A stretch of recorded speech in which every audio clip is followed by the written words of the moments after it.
பாரதிய ஜனதா கட்சியை பொறுத்தவரை பொங்கல் பரிசு தொகை என்பது காலம் காலமாக ஆண்டாண்டுல மக்களுக்கு கொடுக்கக்கூடிய ஒரு பரிசு. எல்லா ஆண்டும் கொடுக்கிறோம். இது இவர்கள் எங்கேயோ இருந்து புடுங்கி யாரும் கொடுக்கலீங்கன்னா, ஒரு அரசு பட்ஜெட் போடும் போதே அவங்களுக்கு தெரியும் இதற்கான ப்ரொவிஷன். ஏன்னா எல்லா வருஷமும் கொடுக்கிறோம். திமுக ஆட்சிக்கு வந்தவுடன் 21 தொகுப்பை கொடுத்தாங்க. அது உங்களுக்கு தெரியும். எல்லாம் போய் அந்த பாவு மாதிரி சர்க்கரை எல்லாம் கொடுத்தாங்க. எல்லாம் பக்கெட்ல பிடிச்சிட்டு வந்தோம். அதன் பிறகு போன ஆண்டு கொடுக்க மாட்டேனாங்க. எல்லாரும் சண்டை போட்ட பிறகு 1000 ரூபாய் கொடுத்தாங்க. ஒரு ஆண்டும் இதே பிரச்சனையை செய்யறாங்க. அதனால் பொங்கல் என்பது மக்கள் எதிர்பார்க்கக்கூடிய ஒரு பண்டிகை. மக்களுக்கு செலவு இருக்கும், விவசாய பெருமக்களுக்கு செலவு இருக்கும், எல்லோருக்கும் செலவு இருக்கும். ஆனால் இவங்க பொங்கலுக்கு பரிசு தொகை கொடுக்க வேண்டும்.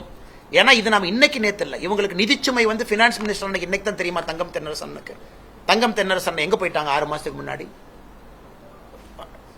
லெஜிஸ்லேட்டிவ் அசம்பிளில பட்ஜெட் தாக்கல் செய்யும் பொழுது தங்கம் தென்னரசனுக்கு நம்பர்ஸ் தெரியாதா?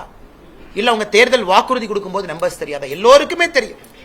1 லட்சம் கோடி ரூபாய் கடன் வாங்குறீங்க. போன ஆண்டு 90,000 கோடி கடன், இந்த ஆண்டு 1 லட்சம் கோடி ரூபாய் கடன் வாங்க போறீங்க.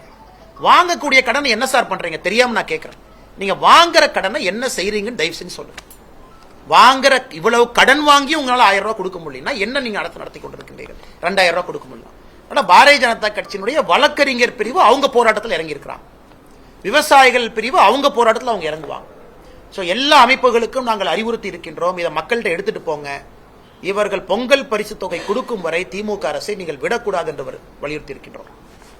கல்வி விவகாரத்தில் மத்திய அரசு மாநில அரசு விரட்டுவதா அன்பு மகேஷ் அவர்கள் தெரிவிச்சிருக்காரு. அதாவது புதிய கல்விக் கொள்கையை ஏற்றால் தான் நாங்கள் நிதி கொடுப்போம், இல்லன்னா கல்வியை நீங்க மாநில பள்ளிக்கு மாற்றுங்க இவங்க தரப்பு கேட்காங்க.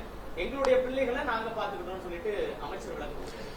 ஆனா இந்தியாவில் பாரதிய ஜனதா கட்சியை சாராத ஆட்சிகள் எத்தனையோ நடக்குதுங்கண்ணா. எல்லா ஸ்டேட்லயும் நடக்குது. எந்த மாநிலத்திலும் எழுப்பாத ஒரு புகாரை இங்க இருக்கக்கூடிய நம்முடைய அமைச்சர் பெருமகன் அவங்க எழுப்புறாங்க. PM ஸ்ரீ ஸ்கூல், அந்த 16,000 பள்ளிகள் நம்முடைய பிரதமர் கொண்டு வந்ததே புதிய கல்விக் கொள்கையினுடைய அம்சமாக, தனியாக கொண்டு வரலீங்கன்னா. அதாவது பள்ளி கல்வியினுடைய தரத்தை உயர்த்த வேண்டும் என்பதற்காக PM ஸ்ரீ பள்ளி, அது 16,000 பள்ளிக்கூடம்.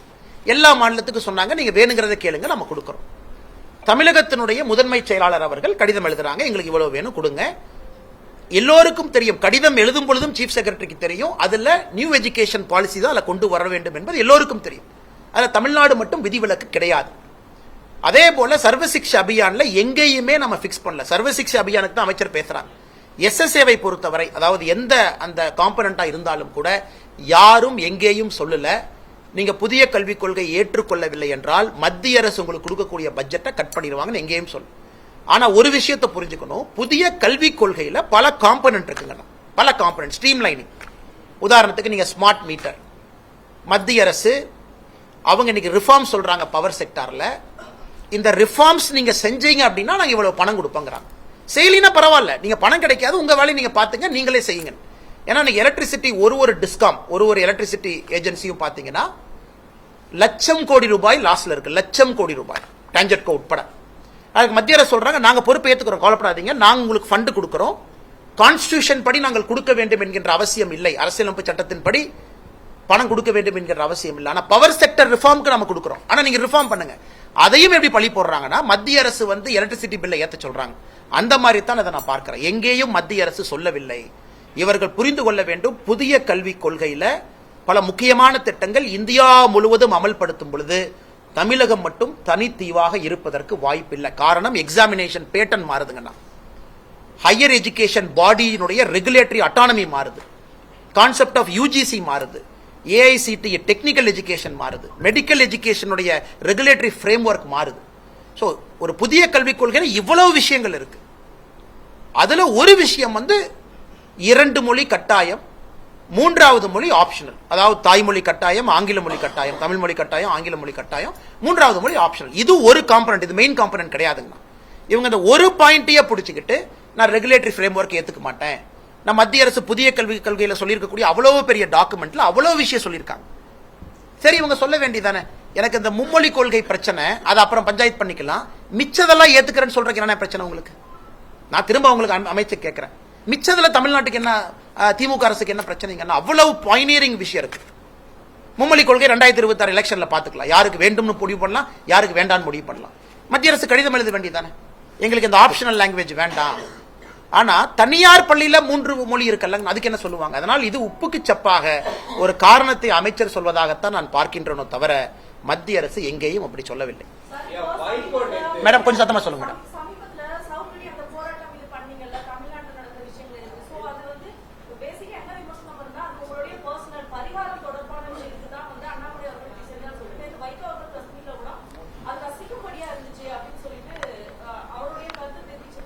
அது மட்டும் இல்லாம திமுக எந்த காலத்திலேருந்து தமிழ்நாட்டில இருந்து இது பண்ண முடியாது, அப்படி உயிர் இருக்கிற வரைக்கும் அதை நான் செய்யப்பட மாட்டேன் அப்படிங்கிற கருத்து. நான் உண்மையாலுமே வைகோ ஐயாவின் மீது ஒரு பெரும் மரியாதை வைத்திருக்கக்கூடிய ஒரு மனிதன். தமிழகத்துல ஒரு பெரிய எழுச்சியோடு ஒரு கொள்கையோடு அரசியல் நடத்த வேண்டும் என்று நடத்தி கொண்டிருந்த தலைவர் ஒருவர் திமுகவிலிருந்து பிரிந்து வெளியே வந்த பொழுது அவருக்கு கிடைத்த வரவேற்பு, அவரிடம் இருந்த மாவட்ட செயலாளர்கள், அவர் பேசிய பேச்சுக்கள்லாம் இன்னைக்கு வைகோ ஐயா திரும்ப பார்க்கணும்னு அன்போடு கேட்டுக்கிறேன். என்னுடைய அனுபவம் ரொம்ப குறைவு, ஆனால் வைகோ ஐயாவை நான் எந்த விதத்திலும் நான் கிரிட்டிசைஸ் பண்ண போறது கிடையாது.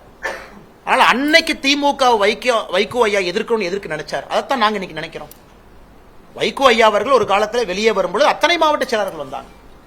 பெரிய நெடும் பயணம் தமிழகத்தில் எடுத்திருக்கிறாங்க. திமுகவை அவர் திட்டியதெல்லாம் ஒரு வீடியோ போட்டோம்னா இலங்கை தமிழர் இஷ்யூல இருந்து திமுகவினுடைய நடவடிக்கை தமிழகத்தில் வைகோ ஐயா மாதிரி யாரும் திட்டிருக்க முடியாது. இன்னைக்கு அதே வைகோ ஐயா அவர்கள் என்ன சொல்றாங்கன்னா, நான் உயிரோடு இருக்கும் வரை தமிழகத்தில் திமுக ஆட்சி யாரும் அகற்ற விட மாட்டேன். என்னை பொறுத்தவரை வைகோ ஐயா நல்லா இருக்கணும், 150 வருஷம் வாழணும். அவர் கண் முன்னால் 2026 நாங்கள் திமுகவை இங்கே இருந்து அகற்றி காட்டுகின்றோம். அதை வைகோ ஐயா பார்க்கத்தான் போறாங்க.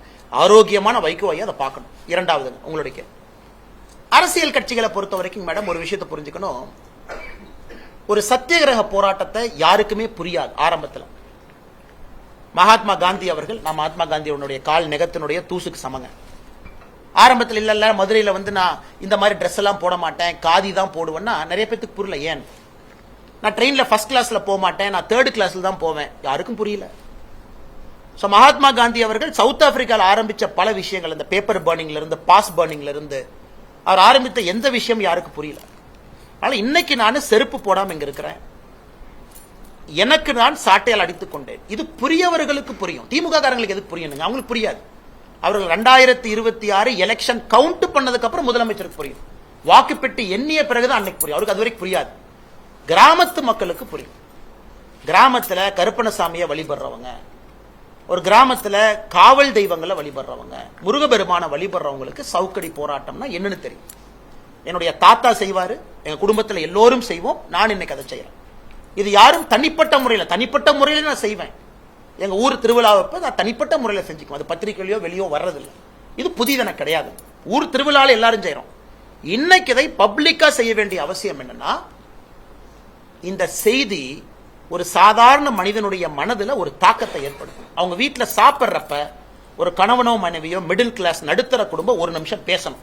எதுக்கு இவர் அடிச்சுட்டாரு, இவர் அடிக்கிற தேவை இருக்கா, எதுக்கு பண்ணாங்க, அக்யூஸ்ட் தான் பிடிச்சிட்டாங்களே அப்படின்னு அவர்களுக்குள்ள ஒரு விவாதம் வரும் பொழுது, சிஸ்டர் நீங்க நல்லா புரிஞ்சுங்க சிஸ்டர், எனக்கும் ஒரு பெண் குழந்தை வீட்டில் இருக்காங்க, 4 வயசு பாப்பா எனக்கு இருக்காங்க. நாம எல்லோரும் ஆசைப்படுறது என்ன, குழந்தை நல்லா படிக்கணும், அண்ணா யூனிவர்சிட்டி போகணும், அவ்வளவுதான். அதே போல அந்த பாப்பாவுடைய தந்தை தாயாரும் அதான் ஆசைப்பட்டிருப்பாங்க, என் குழந்தை அண்ணா யூனிவர்சிட்டியில படிக்கணும், ஹையஸ்ட் இன்ஜினியரிங் காலேஜ் தமிழ்நாட்டில். அண்ணா யூனிவர்சிட்டி போனதுக்கு அப்புறம் என் கண்ட்ரோல் இல்ல, உங்க கண்ட்ரோல் இல்ல, சிஸ்டம் கண்ட்ரோல் அந்த குழந்தை இருக்காங்க. அண்ணா யூனிவர்சிட்டி வரைக்கும் அப்பா அம்மா நம்ம கூட்டு வந்துருவோம். எக்ஸாமினேஷன் படிக்கணும், கோச்சிங் இன்ஸ்டியூட் போகணும், எக்ஸாம் பாஸ் பண்ணணும், கவர்மெண்ட் ஸ்கூல்ல படிக்கணும், பிரைவேட் ஸ்கூல். என்னுடைய சாட்டையடி போராட்ட மக்களுக்கு என்ன சொல்றோம்னா, நீங்க தயவு செஞ்சு அரசியல் இருந்து ஒதுங்கி இருக்காதீங்க. அண்ணா யூனிவர்சிட்டிக்குள்ள ஒரு விஷயம் நடந்திருக்குன்னா சிஸ்டம் ஃபெயிலியர். இது சாதாரணமா ஒரு காட்டுக்குள்ள ஒரு குழந்தை நடந்து போகும்போது ரோட்ல கயவர்கள் பைக்ல, அந்த குழந்தையினுடைய சேஃப் ஸ்பேஸ், அந்த குழந்தையினுடைய இடம், அண்ணா யூனிவர்சிட்டி கேம்பஸ்ங்கிறது அந்த குழந்தையினுடைய சேஃப் ஸ்பேஸ். அந்த குழந்தை அவங்க சேஃப் ஸ்பேஸ்க்குள்ள அந்த பாப்பா இருக்காங்க, அதுக்குள்ள நடந்திருக்குன்னா சிஸ்டம் ஃபெயிலியர் தானுங்க. சிஸ்டம் ஃபெயில் ஆயிடுச்சு. அரசியல்வாதிகள் ஃபெயில் ஆகலாம், முதலமைச்சரும் ஃபெயில் ஆகலாம், ஆனா சிஸ்டம் தோக்கக்கூடாது. சிஸ்டம் தோத்துருச்சுங்களே, அக்யூஸ்ட கண்காணிக்கல, சிஸ்டம் என்ன பண்ணுச்சுங்க, குற்றவாளின்னு தெரியும், ஏன் நீங்க ரவுடி ரெஜிஸ்டர் வைக்கல, அவன் இதே குற்றம் பண்ணுவான்னு தெரியும், சிசிடிவி எங்க போச்சு, அப்ப லோக்கல் கோட்டூர்புரம் காவல் நிலையம் என்ன பண்ணிட்டு இருக்கீங்க? அதனால் என்னுடைய சவுக்கடி போராட்டம் என்பது ஒரு நடுத்தர குடும்பத்தில் இருக்கக்கூடிய கணவன் மனைவிக்கு உணர்த்த வேண்டும், சிஸ்டம் தோத்து போச்சுங்க ஐயா, உங்க குழந்தைக்கு பாதுகாப்பு இல்லை. இது யாருக்கு புரியணுமோ அவங்களுக்கு புரியும். ஆனால் அரசியல் கட்சிகள் அது ஒரு விவாத பொருள். எல்லாம் வந்து கார்த்திக் சிதம்பரம் அன்னைக்கு காலையில் ஏதோ சொன்னார், எனக்கு ஏதோ ராசி இருக்காமா, இந்த ராசியை சேர்ந்திருக்கேன், சனி பயிற்சி நடக்குது, அவர் பண்றாரு. இன்னொருத்தர் சொன்னார் திருமாவளவன், இது வந்து காந்தியே இந்த மாதிரி பண்ணல, எனக்கு நகைச்சுவையா இருந்துச்சு, சொல்லிக்கங்க. திமுக இன்னொருத்தர் சொன்னார், எனக்கு ஏதோ பதவி வேணும்னு சொல்லிட்டு நான் அடிச்சுக்கிட்டேன். அதனால அட்லீஸ்ட் இதை பேசுறீங்கல்ல, அட்லீஸ்ட் எதிர்கட்சி நீங்க பேசுறீங்கல்ல, அதை யாராச்சும் டிவியில பார்த்தாங்கன்னா நீங்க நகைச்சுவையாக நகைப்பாக பேசினாலும் கூட அது தெரியாத 4 பேர்த்துக்கு போகணுங்கிறதா. ஆனால் இதோட நான் சாட்டடி நிறுத்த போறது கிடையாதுங்க மேடம். நான் செருப்பு கழட்டி வீசியாச்சு. ஒரு தரையில நடக்கிறது எவ்வளவு கஷ்டம் எனக்கு தெரியுங்க. 6 டிகிரி டெல்லி குளிர்ல நடக்கணும். இன்னைக்கு தான் எனக்கு தெரியுது டாய்லெட் எவ்வளவு மோசமா இருக்கு. பப்ளிக் டாய்லெட், இதனால செருப்பு போட்டு போனேன். செருப்பு இல்லாம ஒரு பப்ளிக் டாய்லெட் போகும்போது எவ்வளவு மோசமா வச்சிருக்காங்க. தெருவில் நடந்து போனீங்கன்னா கண்ணாடிகள் அங்கங்க இருக்கு. இன்னைக்கு தெரியுது தெரு எவ்வளவு சுத்தமா இல்லை என்று. அட்லீஸ்ட் எனக்கு அது தெரிஞ்சிருக்குன்னு நான் உணர்ந்துக்கிறேன். அதனால் என்னை பொறுத்தவரை எடுத்த கொள்கையிலிருந்து பின் செல்ல போவது கிடையாது. இவர்கள் ஆட்சி அகற்றப்படும். மாண்புமிகு தலைவர் ஐயா வைகோ அவர்கள் உடல் ஆரோக்கியத்தோடு உள்ளுக்குள்ள ரசிச்சுக்குவார். வெளியோர் சொல்ல முடியாது இல்லைங்க. உள்ளுக்குள்ள வைகோ அண்ணன் 2026 அவரால் செய்ய முடியாததை நாங்கள் செய்திருக்கின்றோம் என்று ரசித்துக் கொள்ளும்.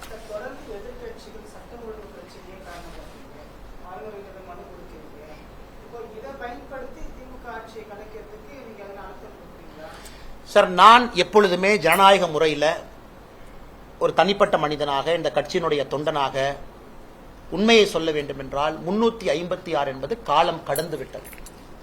அது மோடி ஐயா ரொம்ப தெளிவா இருக்காங்க. இந்த 10 ஆண்டு காலத்தில் நாங்கள் பயன்படுத்தவே இல்லை.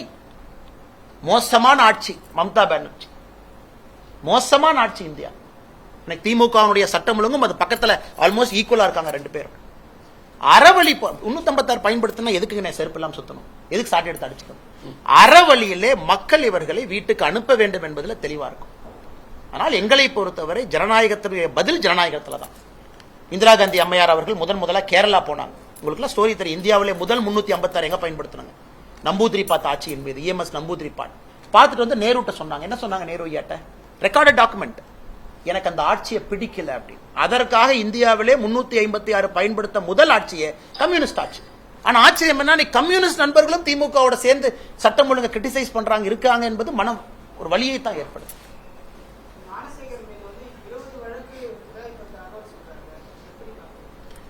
அண்ணா இன்னைக்கு நான் கேட்கிறேங்கண்ணா, ஞானசேகரன் எங்க கட்சியிலேயே இல்ல.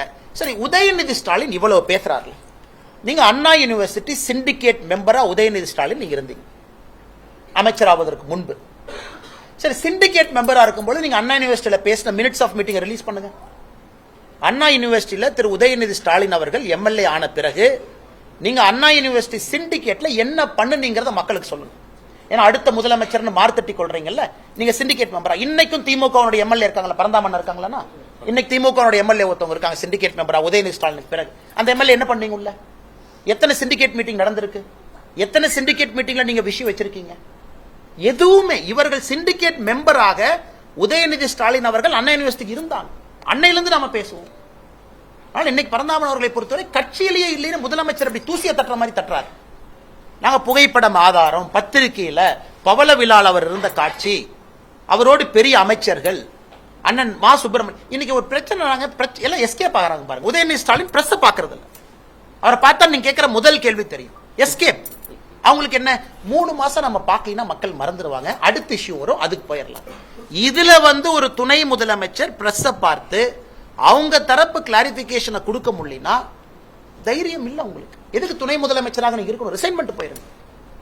துணை முதலமைச்சராக இருக்கிற நபர் ஃப்ரண்ட் பண்ணும் பிரஸ். அண்ணா கேளுங்கண்ணா, திமுக கட்சின்னு சொல்றாங்கல்ல, நான் எவிடன்ஸ் கொடுக்குறேன் இல்ல அப்படின்னு சொல்லணும்.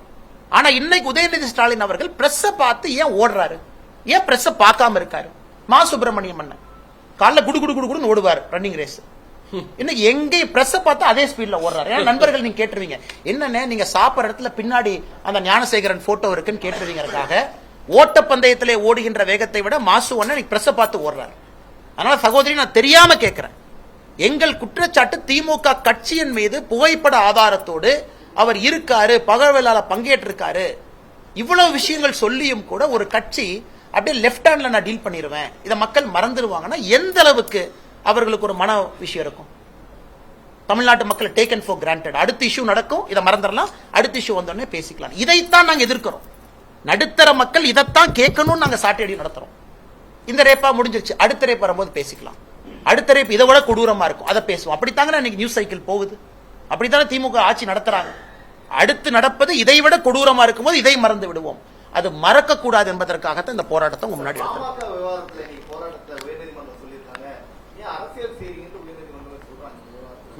தெரியலங்க. எனக்கு என்ன சொன்னாங்க,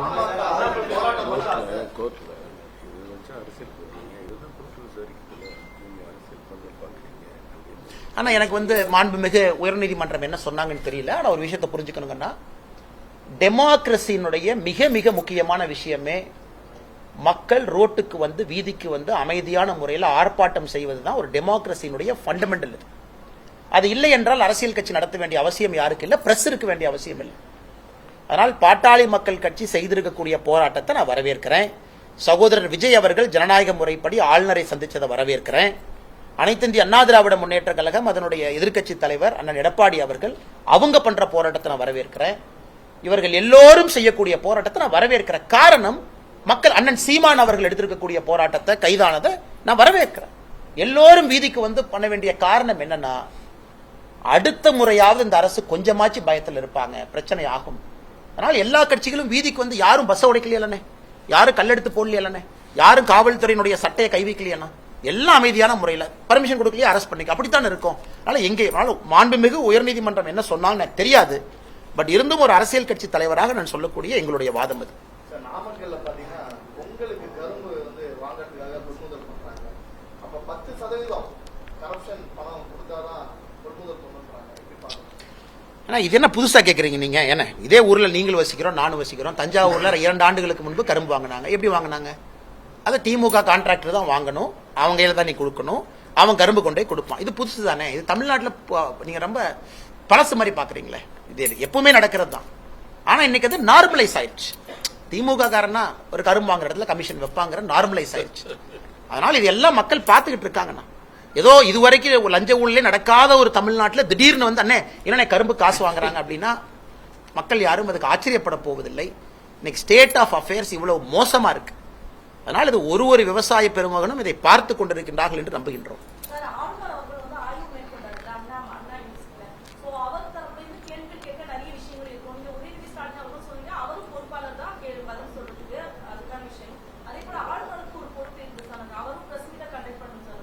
இது புதுசா இருக்கு மேடம்.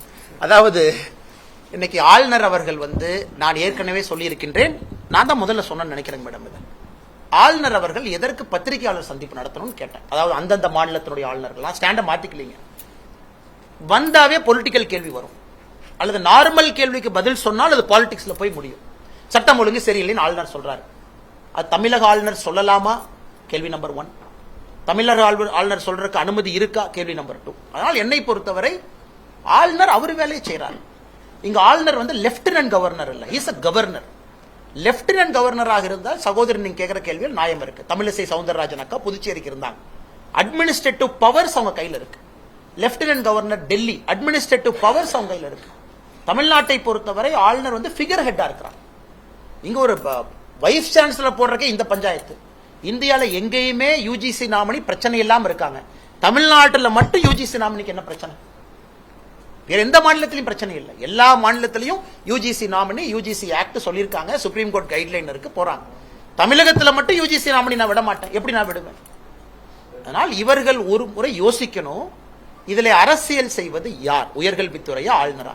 வெரி கிளியர்லி உயர்கல்வித்துறை என்பது எல்லோருக்கும் தெரியும்.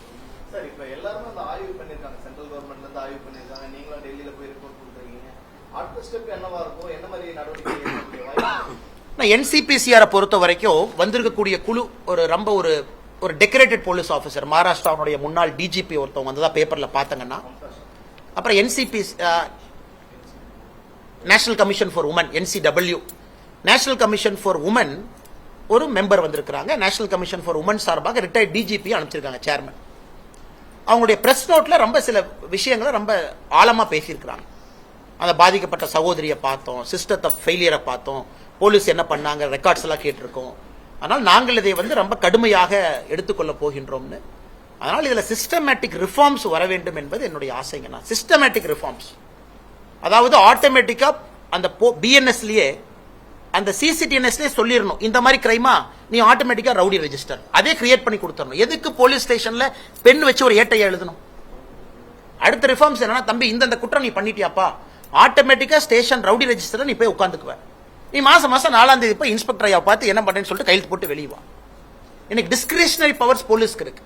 யார் ரவுடி ரெஜிஸ்டர்ல சேர்க்க வேண்டும் சேர்க்க கூடாது என்பதை ஏட்டையா முடிவு பண்றாரு. அந்த ஏட்டையா தான் முடிவு பண்றாரு. அதனால இந்த மாதிரி ரிஃபார்ம்ஸ் நான் எதிர்பார்க்கறாங்க. ஏன்னா இந்த குற்றவாளி குற்றம் செய்வான் என்று தெரிந்தும் கண்காணிப்பு இல்லாதனால குற்றம் செஞ்சிருக்கான். இந்த மாதிரி நிறைய ரிஃபார்ம்ஸ் கொடுப்பாங்கன்னு நம்புறேன்.